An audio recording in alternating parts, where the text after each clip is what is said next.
com muita alegria, com a graça de Deus, com as luzes do Divino Espírito Santo, com as bênçãos do Menino Deus, a proteção e a saúde do Senhor Jesus dos Passos e do Cristo ressuscitado, a todas e todos telespectadoras e telespectadores da TV Premier, nesse momento quando estamos levando a mensagem de vida, otimismo e esperança na voz e na palavra do Padre Pedro José Keller, quando estamos num tempo tão bonito que é o tempo do Advento.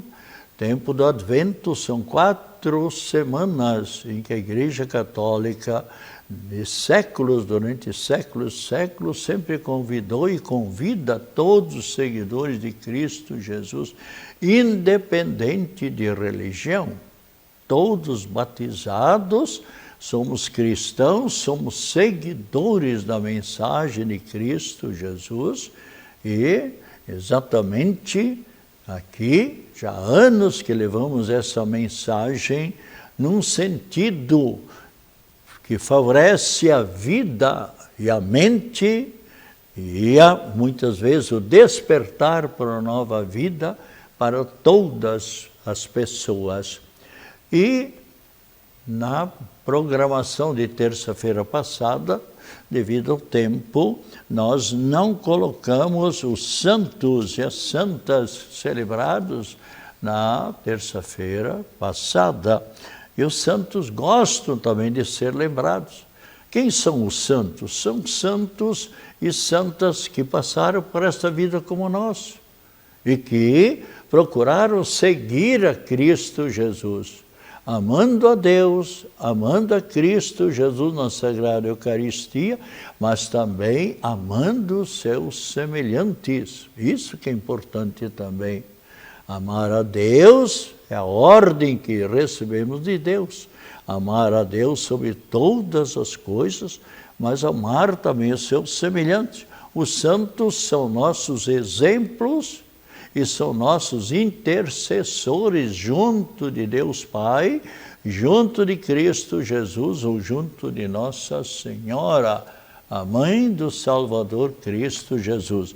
E os santos que nós celebramos na terça-feira passada, Santa Bibiana, Martana, Crisólogo, ainda Adria Aurélia, que eram virgens do grupo das 11 virgens que foram trucidadas, que foram martirizadas, mas não renegaram a sua fé, seguiram fiéis a Cristo Jesus.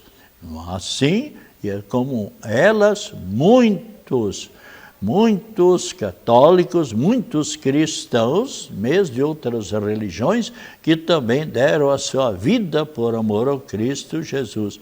E também foi o Dia Internacional, terça-feira passada, para a abolição da escravatura. Também Dia do Astrônomo, Dia do Nascimento, ou melhor, Dia Nacional das Relações Públicas, bem como também o Dia do samba. Então foram diversos dias. E os santos, já vamos colocar então os santos de hoje.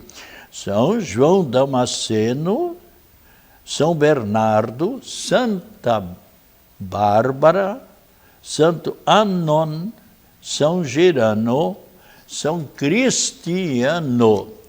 Aliás, a Santa Bárbara tem uma comunidade bastante grande lá em Criciúma, onde a padroeira é a Santa Bárbara. E quantas pessoas que têm uma grande devoção a Santa Bárbara.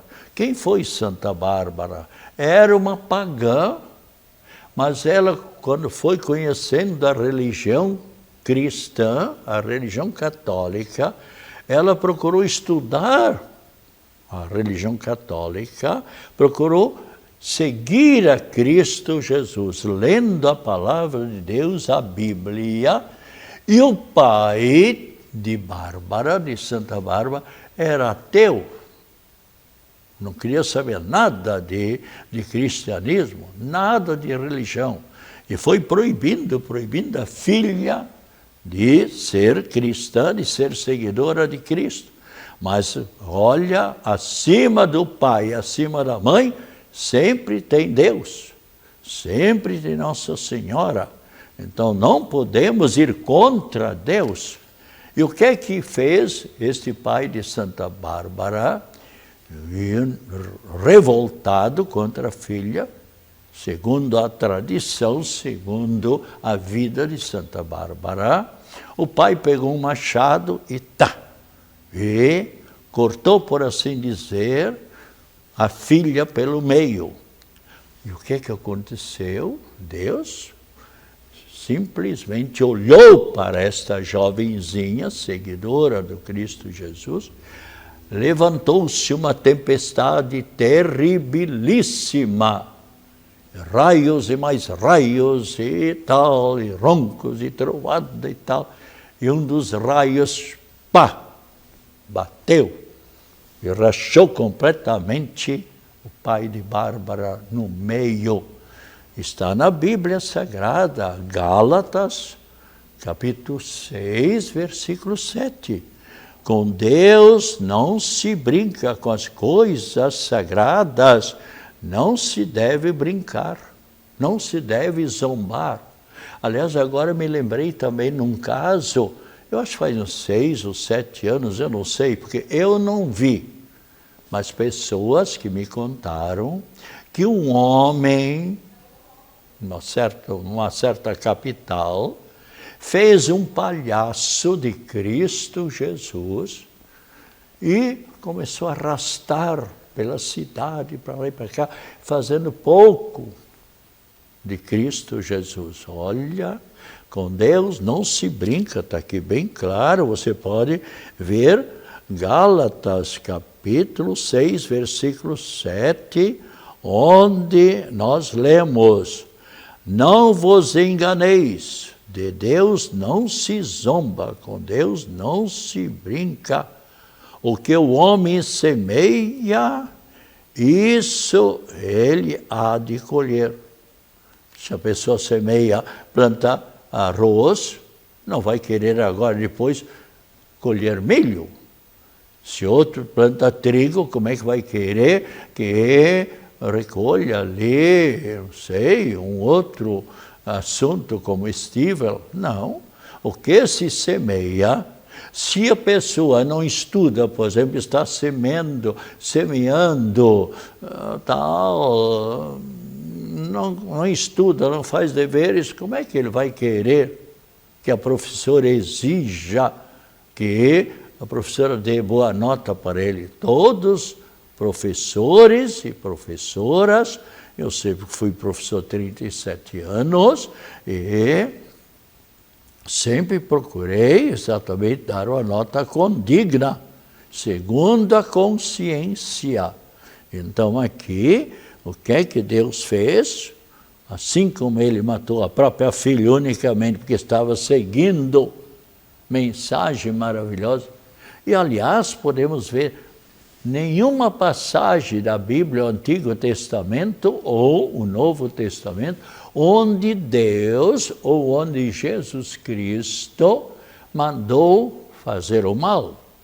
Pelo contrário, não furtar, não matar, não pecar contra a pureza, não pecar contra a castidade.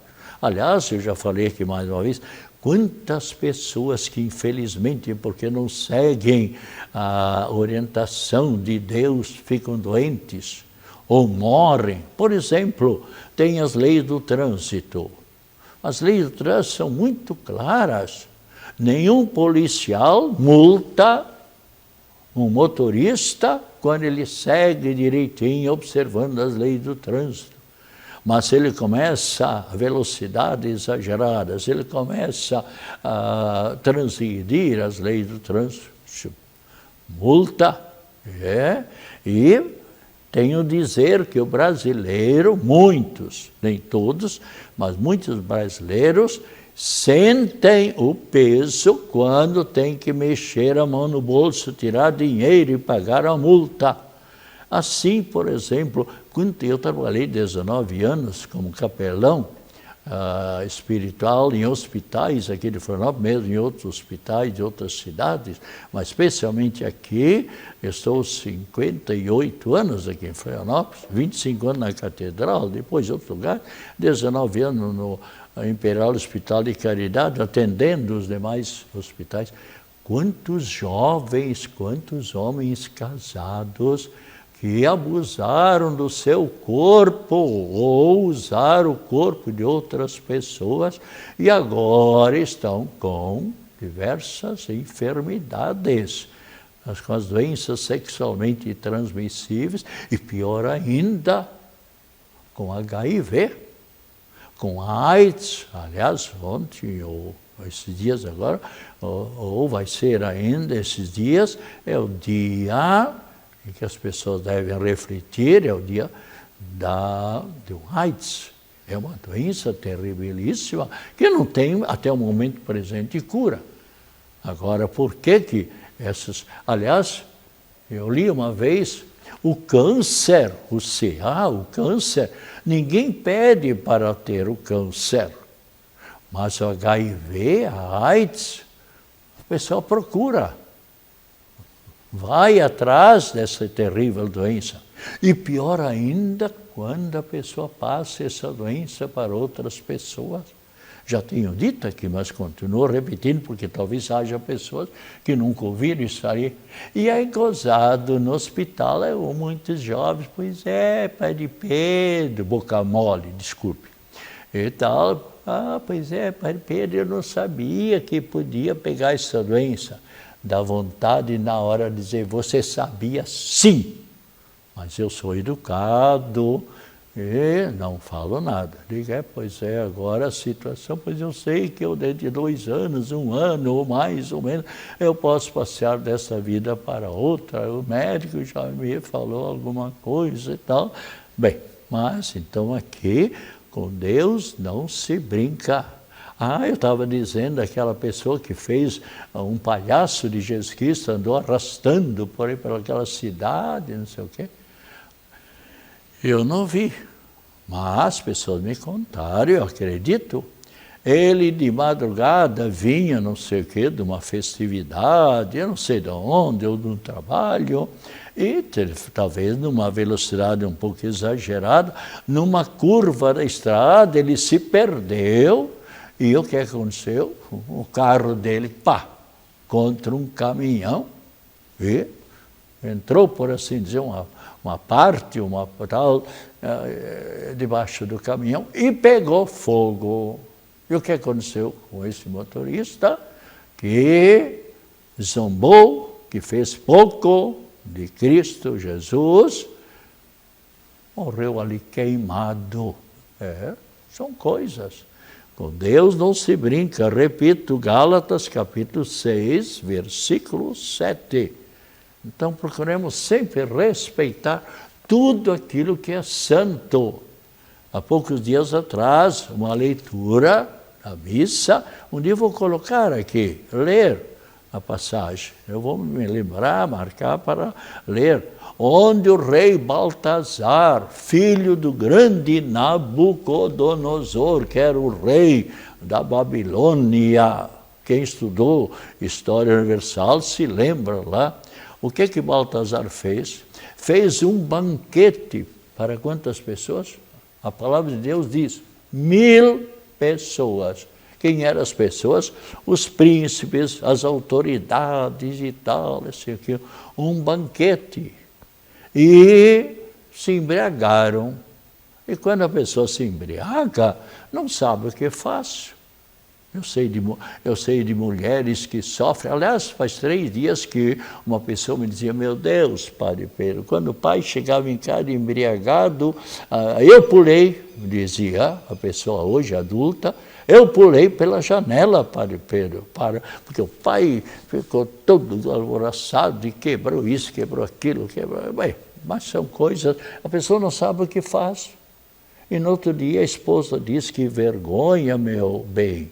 Ainda fala para ele, meu bem, que vergonha, meu bem, o que você fez ontem à noite? Veja aqui, eu deixei aqui de propósito para você. Eu não. Você que está mentindo. Não foi seu filho que quebrou isso?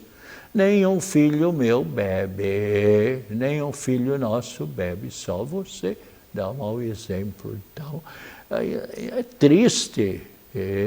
Então, naquela hora, não sabe o que faz.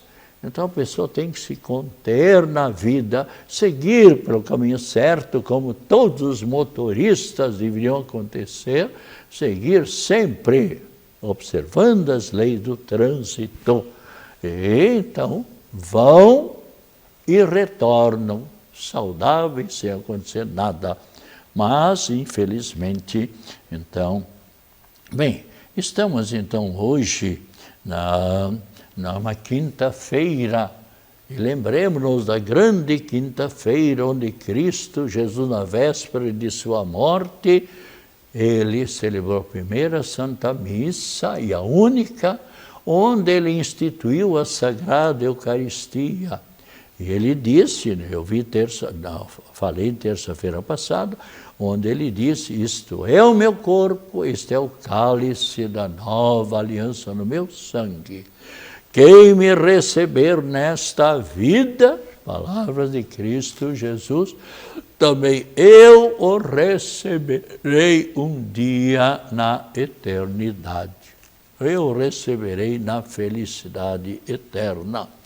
E veja aqui, eu vou ler neste momento de Romanos capítulo 13, versículos de 11 a 14, uma passagem, poucos versículos, mas veja como a palavra de Deus deve ser seguida e feliz daqueles que seguem a mensagem de Cristo Jesus. Veja só, irmãs e irmãos, vós sabeis em que tempo estamos, referindo-se aqui ao advento, em que tempo estamos, pois já é hora de despertar. A pessoa que está dormindo não sabe nada do que acontece ao lado, mas quando a pessoa está desperta, quando foi acordada, oba! Um novo dia de trabalho, um novo dia de estudo, um novo dia de divertimento, um novo dia de passeio, um novo dia de compromisso, tal. É hora de despertar. É o que acontece no tempo do Advento. Quantas pessoas extraviadas que agora começam esse tempo sagrado do Advento, onde eu falei na terça-feira passada, essa palavra advento vem do verbo latim advenire. Advenire, que quer dizer vir, chegar.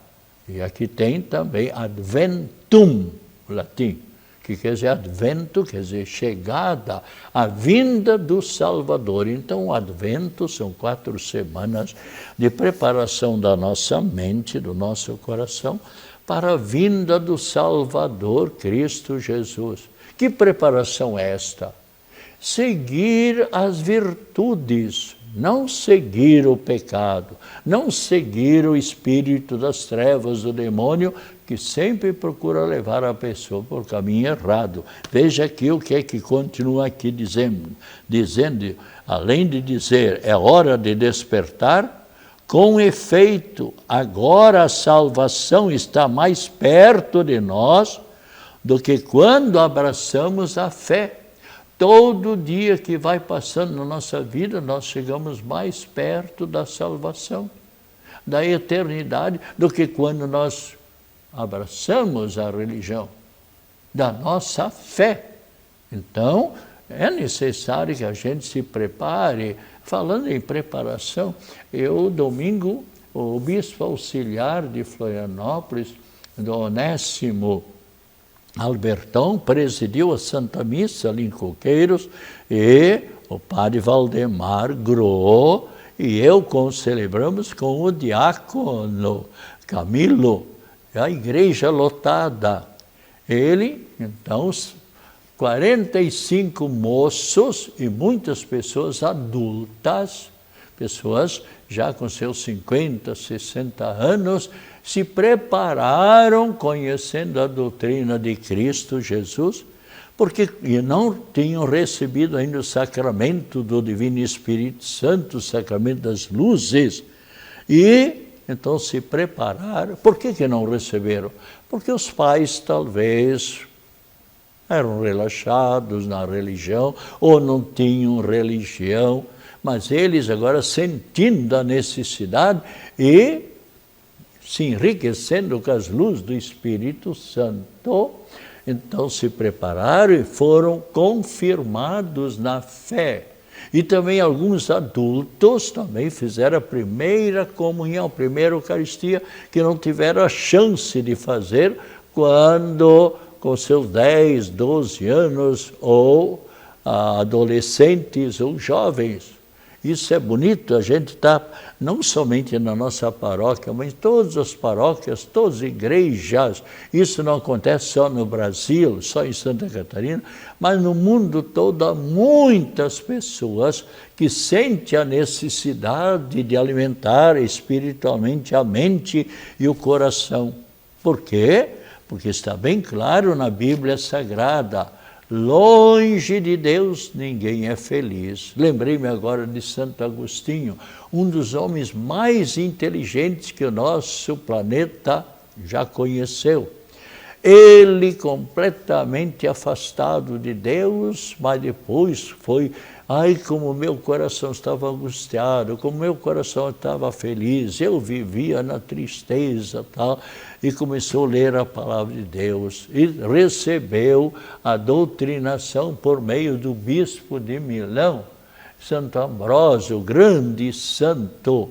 E Agostinho, inteligentíssimo, então, no começo foi à missa lá de Santo Ambrósio por curiosidade, mas a graça de Deus o atingiu e ali então ele começou a vivenciar a fé, foi batizado com 33 anos, tornou-se um grande santo, Santo Agostinho, e assim muitos santos, porque todos nós, nosso espírito sempre anseia o transcendente, anseia o infinito. Agora o demônio sempre quer que o nosso corpo, que é material, procure as trevas, procure o demônio, procure afastar-se de Deus. Então, novamente eu repito, longe de Deus ninguém é feliz. E aqui então, continuando essa leitura maravilhosa da palavra de Cristo Jesus, e então nós estamos agora mais perto da nossa salvação. Eu, por exemplo, que estou com 90 anos, em janeiro, dia 16, vou fazer 91, agora estou muito mais perto de chegar na eternidade. Espero uma eternidade feliz, espero que o Cristo me diga: vinde bendito de meu Pai, recebei a recompensa, recebei a felicidade eterna por todo o bem que você realizou na sua existência terrena. Para todos, porque na vida eterna tem o livro das boas ações, das boas obras, mas também tudo de mal que nós fazemos ou fizemos, então está lá relatado. É o livro da vida, que aqui não somente o Apocalipse fala desse livro da vida, diversas passagens da Sagrada Escritura. Então, é necessário que a gente viva. E continuando então, a noite já vai adiantado, o dia vem chegando, despojemo-nos das trevas. O que quer dizer despojar-se das trevas? É procurar andar pelo caminho das virtudes, a virtude da caridade, a virtude da paciência. Quanta gente, por exemplo, no trânsito, às vezes está ali com a família, com a esposa, e começa a blasfemar, começa a brigar e deixa todo. Eu sei de um caso de uma menina com 10 anos, onde o pai começou a xingar, e a mãe disse: para de xingar, não sei o quê. E aí o pai começou a brigar, e a menina começou a chorar, o irmão também, e ela tinha uma prova no colégio, isso faz alguns aninhos, quando não tinha muito trânsito. Mas o pai estava meio, não sei se tinha bebido, não tinha, mas para que tomar uma atitude dessa? E essa menina de 10 anos, que sempre tirava, a nota mais baixa dela foi 8,5, pois ela tirou um 3,5. Essa menina ficou traumatizada, chorava. E aí a mãe, pai, o que tu fizeste com a menina? E a menina, para tirar esse trauma, a psicologia, quem é psicólogo sabe, precisa ter pessoas que incentivam, tal, não sei o quê. A menina inteligentíssima, e daí em diante não prestou mais muita coisa, não. Culpa do pai. Por quê? A virtude da paciência. O Papa São João Paulo II, já há muitos anos atrás, dizia: quando está no trânsito, quando para, leia um trechinho da palavra de Deus. Eu rezo o terço. Olha, outro dia eu fiquei no trânsito, meu Deus do céu, olha que coisa. Mas todos nós devemos ter paciência, saber perdoar, a virtude do perdão. Isso são as virtudes, e assim podia citar todas as demais virtudes, mas o demônio não quer que a gente entre pelo caminho do bem, né? Então, joguemos de lado, despojemo-nos das ações das trevas e vistamos as armas da luz, procedamos honestamente como em pleno dia, nada de guloseimas, bebedeiras, nem de orgias sexuais. E ainda continua, nada de imoralidades, nem de brigas e rivalidades. Pelo contrário, revestivos do Senhor Jesus Cristo, a virtude do bem. Bem, no Natal, se você desejar, passe na paróquia, adquira uma vela lá nas paróquias, se ainda tiver. É a campanha da Caritas, que ajuda a colaborar com os necessitados. 10 milhões, não 10 mil, 10 milhões de luzezinhas que vão ser acesas na noite de Natal, seguindo aquilo que nós lemos em São João capítulo 8, versículo 12, onde Cristo Jesus diz claramente: eu sou a luz do mundo. Olha, já estou no capítulo 7, capítulo 8 está aqui, versículo 12. Falou-lhes outra vez Jesus: eu sou a luz do mundo, aquele que me segue não andará nas trevas, mas terá a luz da vida. A isso os fariseus disseram a Jesus: tu dás testemunho de ti mesmo. Continua bem. Então, Cristo quer que nós andemos no bom caminho, na luz, para a sua felicidade. Adquira essa vela e na noite de Natal, ou nos dias antes, se você for viajar, ou nos dias depois, acenda a vela, mas quando vai dormir, apague a vela. E não deixe perto de uma cortina, pode dar um incêndio. E naquela hora, faça uma oração em família, leia o trechinho da Bíblia Sagrada, Nascimento de Cristo Jesus, capítulo 2, versículos 1 e seguintes, onde fala do nascimento de Cristo Jesus. Repito, São Lucas, capítulo 2, versículo 1 e seguinte. Se você não adquiriu ainda o calendário Sagrado Coração de Jesus, algumas paróquias ainda devem ter, mas é o melhor presente que se pode dar para alguém, que você vai se lembrar do ano todo, um presente baratíssimo adquira, dê de presente, compre um para você, para sua família, e dê de presente. Tem muitas avós que adquirem e dão para os sobrinhos. Então, que Santa Bárbara, que é uma mártir, deu a sua vida por amor a Cristo, que ela continue a interceder junto de Deus em favor de todos nós. A todas e todos, saúde, alegria, felicidades, acompanhar com as mais ricas bênçãos da Trindade Santa, com otimismo, com as bênçãos da água e a bênção sobre todos e cada um de nós, a bênção da Santíssima Trindade, Em nome do Pai, do Filho e do Espírito Santo. Amém. Voltaremos na próxima terça-feira, das 3 às 3:30. Tome a água com muita fé e você verá quanta graça recebe do alto.